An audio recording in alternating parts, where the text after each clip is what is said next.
What's up, everyone? Hope you're having a swell day. And this time, I got a few strange stuff, a few classics, and some games. So, let's see what I got. And the first item we have is Chronicle. So, this is definitely a movie I'd recommend. And technically it's a superhero movie, but it doesn't do this regular superhero. It doesn't do the regular stuff that other superhero movies do. It's pretty much about these teenagers that get superpowers. Are we rolling? I'm gonna get the gum. Pull it right out of his mouth.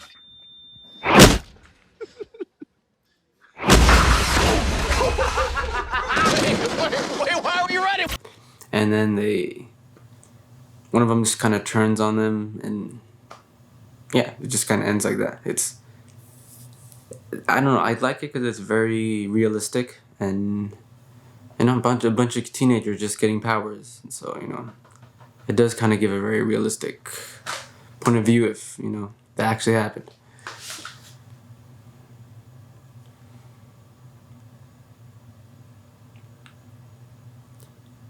Okay, nice. We get two versions. The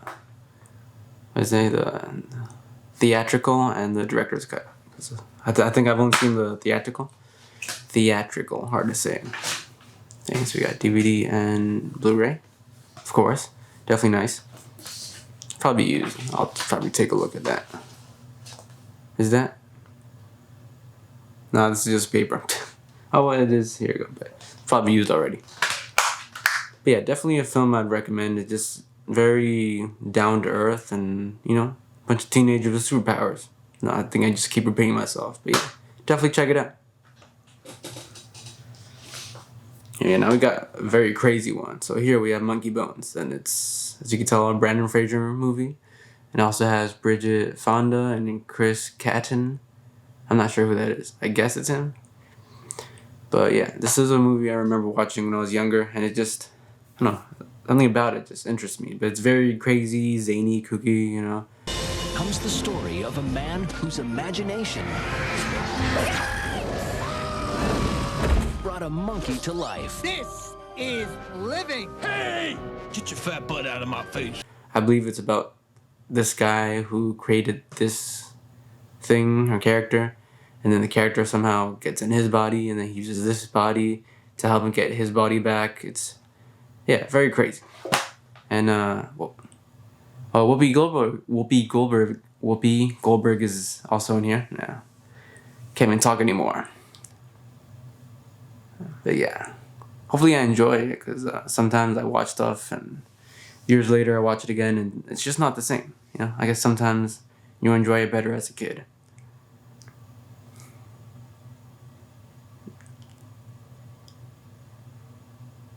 Got a lot of bonus features here. Oh, well, yeah, it's okay, yeah. He's a very silly character. What's it rated? PG-13. Okay, so that's not that bad, but it's probably crazy bad. I don't know. It's been a while. You just got the scene selections there.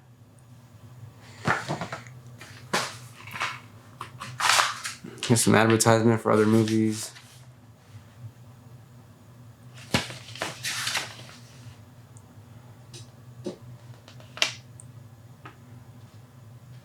That looks pretty cool. I think I've seen that once. It has a whole cover and has a special cover there. Because I have this game.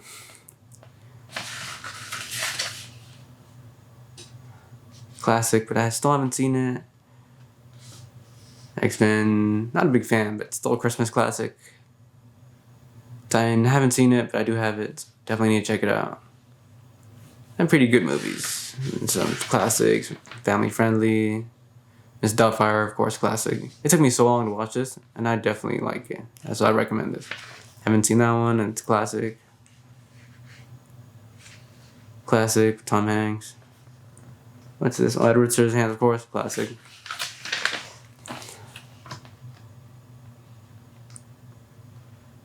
I don't think I've seen any of these. No, I've not seen The Sound of Music. I don't know, it just never interests me.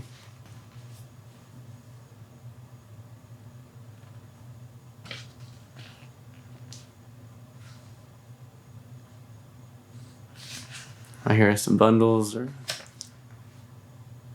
like all the movies together and shows, I guess. Okay, that's pretty nice little advertisement there. Oh. But yeah, I guess I'd say be careful, 'cause I haven't seen it in a while, but you feel like Brandon Fraser movies and silly movies, and give it a look. I can't even close this anymore. Close.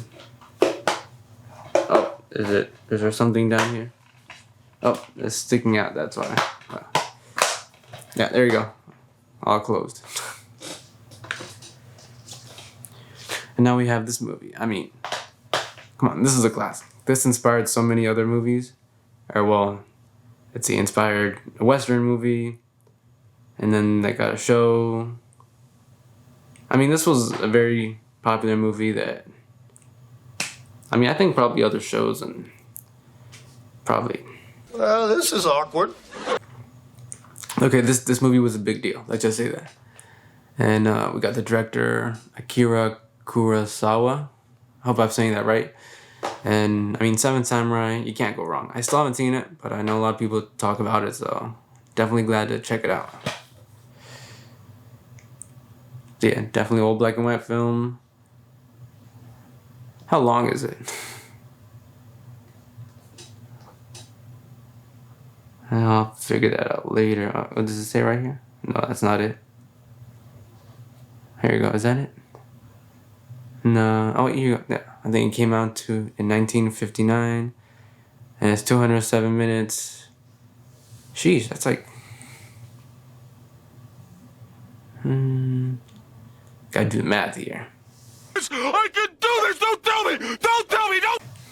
That's more than 2 hours. That's crazy. It better be a good movie. Okay, oh, definitely nice disc. A little image there. It's a little story behind it. But I mean, even in film class, they just talked about how amazing it is and all the things they did in the film, like camera work and behind the scenes and everything. So, yeah, this is one of those black and white movies that I definitely, the film industry just definitely recommends watching. So, yeah, definitely glad to have.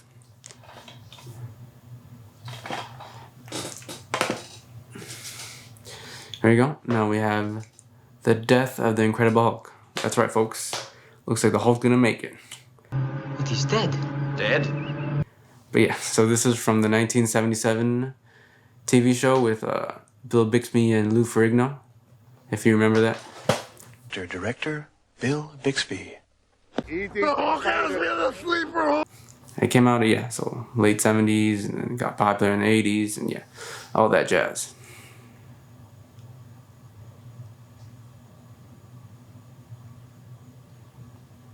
So yeah, back then, before CGI, and I guess because nowadays I think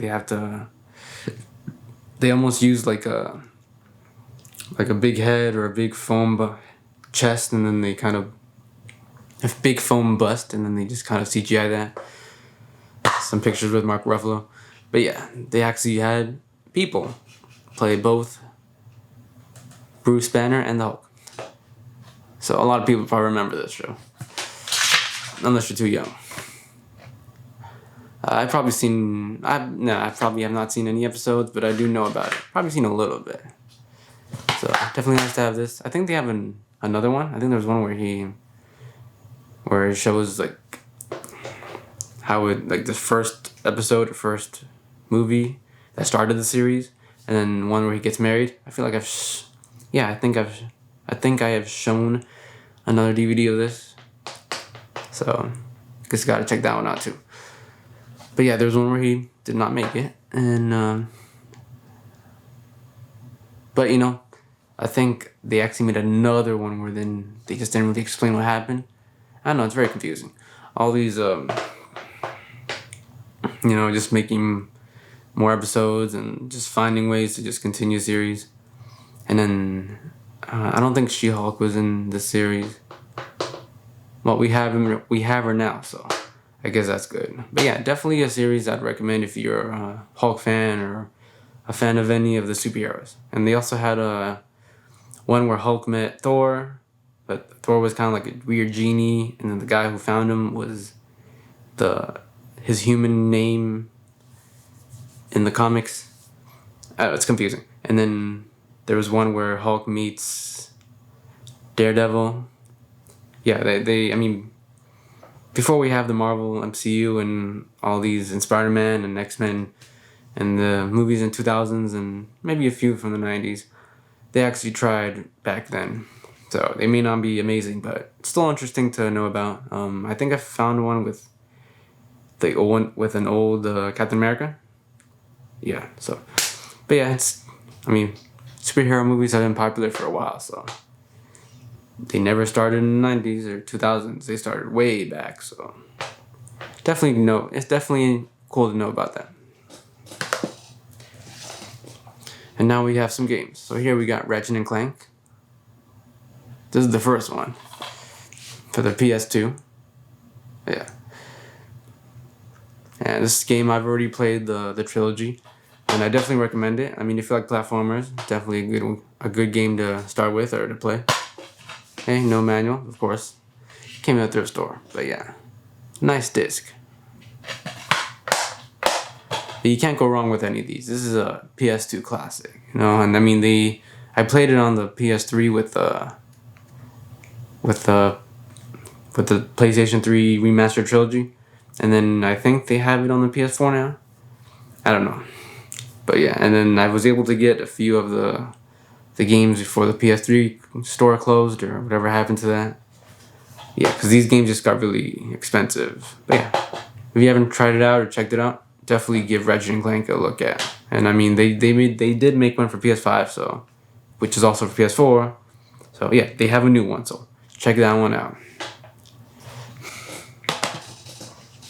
And finally, we have Sly Cooper, which this is also the first one for PS2. Yeah, this is another platform I recommend. And this one is more stealth-like, of course. And so yeah, you got, oh, did I have a little marker? Looks like Cole. Well, thank you, Cole, for your donation, or just dropping it off. But yeah, this is definitely a game I enjoyed, and this one also had a PS3 remastered trilogy, yeah, which I've also played. And yeah, definitely recommend. Too bad my copy the ending just kind of cut off. But the good thing is the beginning of the fourth one, which there is a fourth game, just tells you the same thing as the ending, so I was able to figure that out. But yeah, definitely a good platformer to check out, and this one was stealthy. And the other one that I had, this one is more of like, not open world, but how would you describe? Well, I guess just more like, weapon specialist. There you go, because you get to use a lot of weapons. That's pretty cool. So yeah, definitely games I recommend. But thank you for joining me, and consider subscribing, and I'll see you in the next video. Take care.